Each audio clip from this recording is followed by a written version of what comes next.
We're in the middle of a major snowstorm right now. The city feels frozen, but no matter how hard it's coming down, the power is still on. And right under my feet, the subway is still running. In March 1888, that wasn't true. New York's power lines, communication wires, and transit systems were built almost entirely above ground. They were fully exposed to the elements. When the Great White Hurricane hit, it exposed how fragile the city really was. This is how a single storm broke decades of political gridlock, altered the city's infrastructure policy, and accelerated the development of the New York City subway.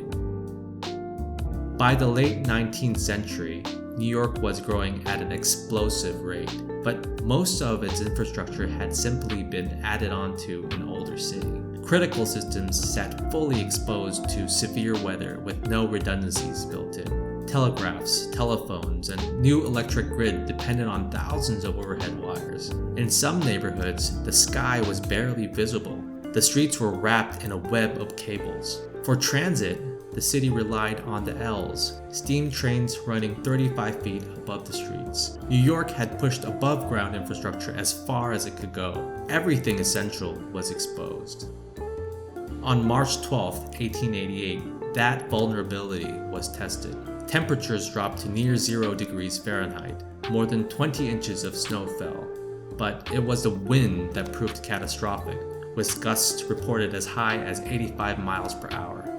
The exposed systems failed almost immediately. Overhead wires snapped, plunging neighborhoods into darkness. Elevated trains stalled. Steam engines froze. Roughly 15,000 commuters were stranded in unheated wooden cars, suspended high above the streets in blinding conditions. Passengers climbed down ladders into the storm to escape. That week, around 200 people died in New York City alone. Many were found frozen on the sidewalks. The blizzard was a public trauma. It became a turning point. Debates over underground transit had already been underway for years, but after 1888, the idea was no longer theoretical. The storm had changed the political calculus. Mayor Abram Hewitt used the moment to advance a financial framework for an underground railway, earning him the title, Father of the Subway.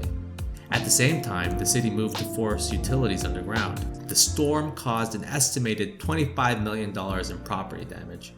Despite this, utility companies resisted the cost of burying their lines. The next mayor, Hugh J. Grant, escalated the conflict. The city crews began cutting down telegraph poles and streets, compelling companies to relocate their infrastructure below ground. Slowly, the skies began to clear.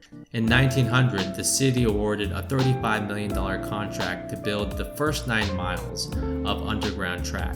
4 years later, on October 27, 1904, the first line opened at City Hall Station. New York had decided that if it was going to grow, it could not rely on infrastructure exposed to the weather. We tend to think of major urban infrastructure as a product of slow planning and rational debate, but often it takes systemic failure to make structural changes politically possible. If infrastructure feels invisible when it works, it becomes urgent when it breaks. So the next time you're standing underground while a storm rages above, remember March 1888. The modern city was built in part because of it.